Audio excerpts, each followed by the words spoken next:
হেই বন্ধুরা, welcome to movie সাগরে।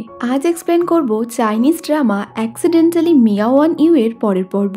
তো আগের ভিডিও না দেখে থাকলে ডেসক্রিপশন বক্সের লিংক থেকে দেখে নিও। আর যদি ভালো লাগে তাহলে অবশ্যই লাইক, শেয়ার, কমেন্ট করো। তো শেষ ভিডিওতে আমরা দেখেছিলাম তিয়ানের জন্মদিন হওয়াতে জি চ্যান অফিসের সবাইকে নিয়ে রেস্টুরেন্টে ডিনার করতে যাওয়ার জন্য রওনা হয়। তো না চাইতেও তাকে জাংহোর কেকটা সঙ্গে করে নিয়ে যেতে হয় তিয়ানকে দেওয়ার জন্য। কিন্তু তার তো জাংহোর সাথে তিয়ানের বন্ধুত্ব একদম পছন্দ ছিল না, যার জন্য হিংসার বশে জাংহোর কেকটা নষ্ট করতে গিয়ে জি চ্যান গাড়ির ভেতরের টেম্পারেচার হাই করে দিলে কেকটা তো পুরোপুরি খারাপ হয়ে যায়। যদিও হাই টেম্পারেচারের ফলে জি চ্যান ও তার অ্যাসিস্ট্যান্ট দুজনেরই অবস্থা খারাপ হয়ে গেছিল। এতে আর কি করা যাবে, কষ্ট না করলে কি কেষ্ট মিলবে। তো যাই হোক, অন্যদিকে তো কিউই ডাইরেক্টরের সঙ্গে ঝগড়া করে শুটিং বন্ধ করে দিয়েছে। আর জি চ্যান রেস্টুরেন্টে পৌঁছে কিউইকে শুটিং করার জন্য বললে কিউই প্রথমে একটু নাটক করলেও পরে সে জি চ্যানের কথায় শুটিং করতে রাজি হয়ে যায়। এরপর সবাই ডিনারের জন্য গেলে রেস্টুরেন্টের শেফ সবার অর্ডার নেয়। আর এই দেখে তিয়ান জি চ্যানের অ্যাসিস্ট্যান্টকে অনেক ধন্যবাদ জানায়, কারণ সে বহুদিন থেকেই এরকম একটা দামি রেস্টুরেন্টে যেতে চেয়েছিল। তিয়ানের বাবা তাকে জন্মদিনের শুভেচ্ছা জানানোর জন্য ফোন করলে বাবার কাছে না যেতে পারার জন্য তিয়ান একটু আপসেট হয়ে যায়। তিয়ান যখন ফোনে কথা বলছিল তখন কিউই আর জি চ্যান দুজনেই কান পেতে তার কথা শোনার চেষ্টা করে। তিয়ানের জন্মদিনের ব্যাপারে জেনে কিউই তখনই কোথাও চলে যায়। আর তিয়ানকে আপসেট দেখে জি চ্যানও সেই রেস্টুরেন্টের কিচেনে গিয়ে তিয়ানের বাবার মতো নুডলস বানাতে শুরু করে, যাতে এসে তিয়ানকে সারপ্রাইজ দিতে পারে। আর এই নুডলসের রেসিপি জি চ্যান অনলাইনে তিয়ানের থেকে আগেই জেনে নিয়েছিল। নুডলস তৈরি হয়ে গেলে জি চ্যান রেস্টুরেন্টের এক শেফের হাতে সেই নুডলস তিয়ানের কাছে পাঠায়। তিয়ান তো তার বাবার মতো বানানো নুডলস দেখে ভাবে হয়তো তোর বাবাই আশেপাশে রয়েছে।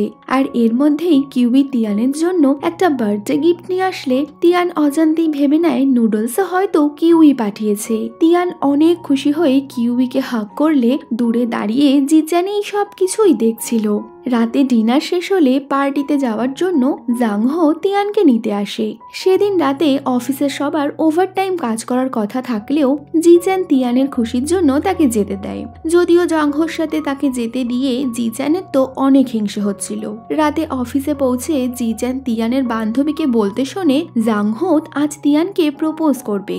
আর এই কথা শোনা মাত্রই জি চ্যানের তো অনেক চিন্তা শুরু হয়। সে কি করবে বুঝতে না পেরে অনলাইনে বারবারই তিয়ানকে মেসেজ পাঠাতে থাকে।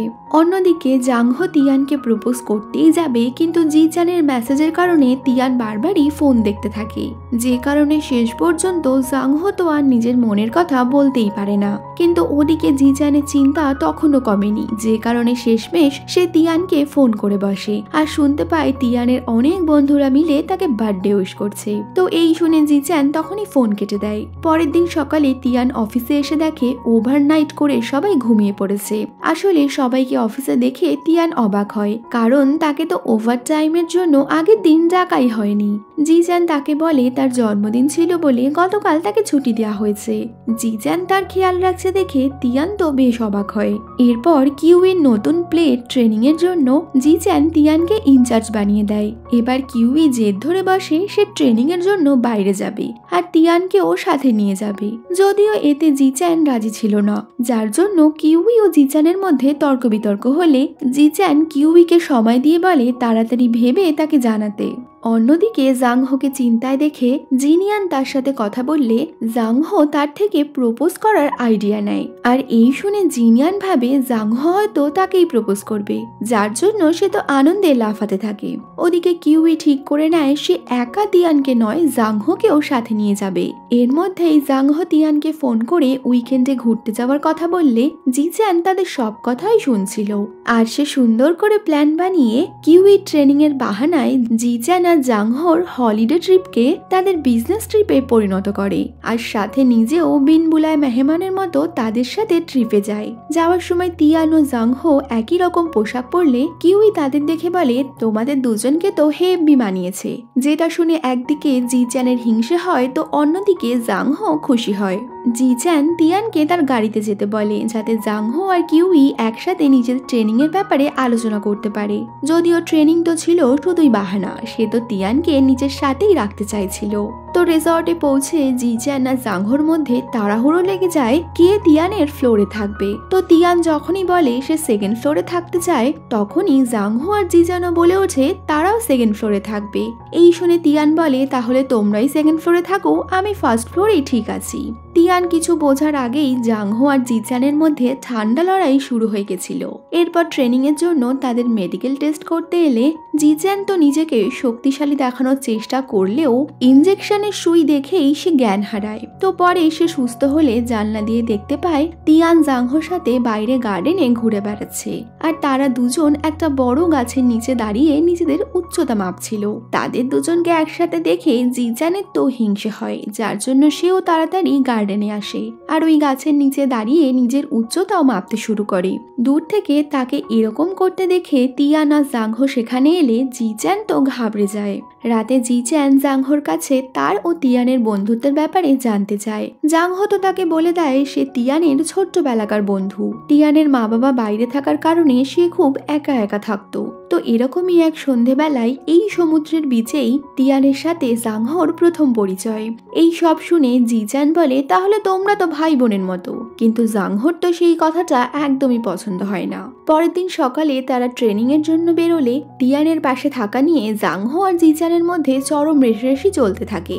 অনেকক্ষণ দৌড়নের পর তারা হাঁপিয়ে গেলে জাংহো ও জিচ্যান দুজনেই তিয়ানের দিকে জল এগিয়ে দেয়, কিন্তু তিয়ান জাংহোর দেয়া বোতলটা নিয়ে নিলে জিচ্যানের তা ভালো লাগে না। তো এর মধ্যেই তারা লক্ষ্য করে কিউই তাদের সাথে নেই। কিউইকে কল করলেও তার ফোন লাগে না, তাই তারা দুটো টিম বানিয়ে কিউইকে খোঁজার জন্য বেরিয়ে পড়ে। জিচ্যান কিউইর ক্যামেরা জিপিআরএস থেকে তার লোকেশন বের করলে তিয়ান তাড়াতাড়ি সেই উদ্দেশ্যে রওনা হয়, কিন্তু যাওয়ার পথে হঠাৎই পা স্লিপ করে সে পড়ে যাচ্ছিল আর এই দেখে জিচ্যান তাড়াতাড়ি তিয়ানকে ধরার জন্য চলে আসে।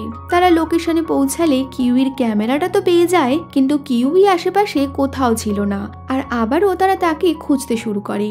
ওদিকে কিউই কোনো রকমে জঙ্গলের পথ খুঁজে খুঁজে সমুদ্রের পাড়ে এসে পৌঁছায়, কিন্তু তিয়ান ও জিচ্যান কিউইর জন্য অনেক চিন্তায় পড়ে যায়। আর এর মধ্যেই বৃষ্টি নামলে তিয়ান জিচ্যানের হাত ধরে তাকে একটা বড় গাছের নিচে গিয়ে দাঁড়ায়। তিয়ানকে বৃষ্টিতে ভিজতে দেখে জিচ্যান নিজের জ্যাকেটটা খুলে তার মাথার ওপর ধরে।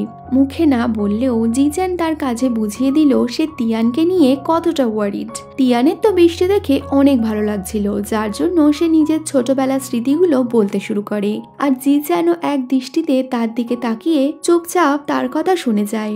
এর মধ্যেই জাংহো ফোন করে জানায় কিউই ফিরে এসেছে আর এই শুনে তিয়ানও বলে দেয় তারাও তাড়াতাড়ি ফিরছে, কিন্তু জিচ্যান যেতে চাইছিল না। আসলে তার তো তিয়ানের সাথে এই বৃষ্টির সময় থাকতে ভালোই লাগছিল।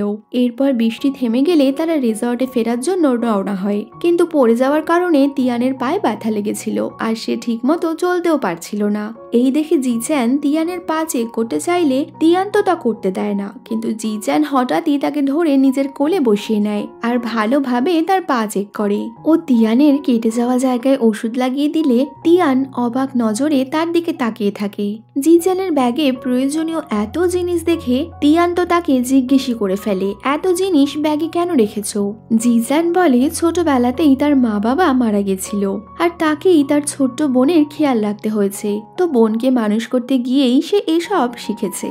জিচ্যানের মা বাবা না থাকার কথা শুনে তিয়ানের খারাপ লাগে আর সে অনেকটা ইমোশনাল হয়ে যায়। তিয়ানকে নিয়ে যাওয়ার জন্য জিচ্যান এরপর তাকে কোলে তুলে নিলে তিয়ান তো তাড়াতাড়ি কোল থেকে নেমে যায়। এই দেখে জিচ্যান তিয়ানকে তার পিঠে উঠতে বললে লজ্জায় তিয়ান তাড়াতাড়ি সেখান থেকে দৌড়ে পালায়। রিসর্টে ফিরে জিচ্যান কিউইকে অনেক বকাবকি করে, কারণ তার জন্যই তিয়ানের আঘাত লেগেছে। কিউই তিয়ানের কাছে তার ভুলের জন্য ক্ষমা চেয়ে নেয় এবং জিচ্যান তাড়াতাড়ি আইসবার এনে তিয়ানের পায়ে লাগাতে শুরু করে। এই দেখে এবার জাংহো হিংসায় জ্বলতে থাকে। রাতে তিয়ান একা ঘরে বসে জিচ্যানের কথাই ভাবছিল। তার প্রতি জিচ্যানের কেয়ার দেখে তিয়ান লজ্জা পেয়ে যায়। তিয়ানের চোখ মুখ দেখে বোঝাই যাচ্ছিল সেও জিচ্যানকে একটু একটু পছন্দ করে, কিন্তু পর মুহূর্তেই সে নিজেকে বলে জিচ্যান তার বস, তাই তাকে নিয়ে এরকম ভাবনা মাথায় আনাটা উচিত না। অন্যদিকে জিচ্যানও নিজের ঘরে বসে তিয়ানের কথা ভাবছে আর সেও নিজেকে বোঝানোর চেষ্টা করে তিয়ান তার এমপ্লয়ি, কিন্তু এর মধ্যেই সে জাংহোকে যেতে দেখে তার পেছনে যায়। তো জাংহো তিয়ানের জন্য একটা হেলথ ড্রিঙ্ক বানালে জিচ্যান শরীর খারাপের বাহানায় সেই ড্রিঙ্কটা নিজেই খেয়ে নেয়। আসলে এসে চাই না তিয়ান জাংহোর বানানো ড্রিঙ্ক খাক। অন্যদিকে ক্যাফেতে অনেক লাইটের পার্সেল আসলে জিনিয়ান জানতে পারে জাংহো তিয়ানকে প্রপোজ করার জন্য এগুলো আনিয়েছে। আর পাশাপাশি জিচানও জাংহোর কথায় বুঝতে পেরে যায় জাংহো তিয়ানকে প্রপোজ করার জন্য পরের দিন রাত 8টায় তাকে সমুদ্রের বিচে আসতে বলছে।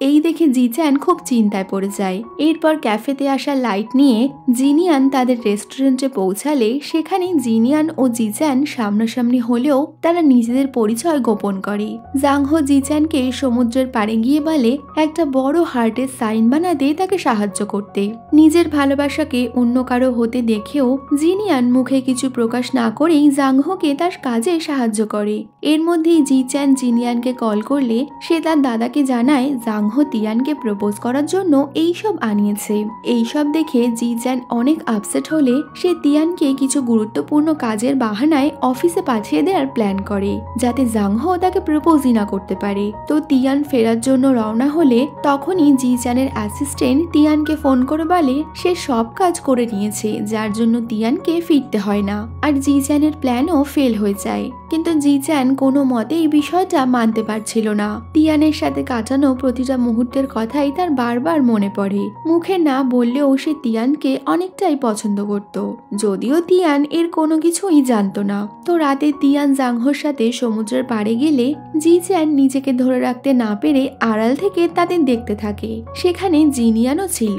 দাদাকে দেখে জিনিয়ান বুঝতে পারে তার দাদা তিয়ানকে পছন্দ করে আর দাদাকে সান্ত্বনা দেওয়ার জন্য তার সাথে কথা বললে সে নিজেও কাঁদতে শুরু করে। কারণ এখানে তো শুধু জিচানের ভালোবাসা তার থেকে দূরে যাচ্ছিল না, সাথে জিনিয়ানও তো জাংহোকে হারাচ্ছিল। এরপর দুই ভাই বোন লুকিয়ে লুকিয়ে পাথরের আড়াল থেকে জাংহো আর তিয়ানকে দেখছিল। সেখানে সুন্দর আলোর মাঝে দাঁড়িয়ে আকাশ জুড়ে অনেক লাইটের মাঝে জাংহো তিয়ানকে নিজের মনের কথা জানায়। জাংহোর কথা শুনে তিয়ানের সেই ছোট্ট জাংহোর কথা মনে পড়ে যার সাথে সে সব থেকে বেশি সময় কাটাতো। আর তিয়ানও বলে দেয় সে জাংহোকে ভালোবাসে। তো আজকের ভিডিওটা এখানেই শেষ করলাম। দেখা হচ্ছে পরের ভিডিওতে। Till then, by.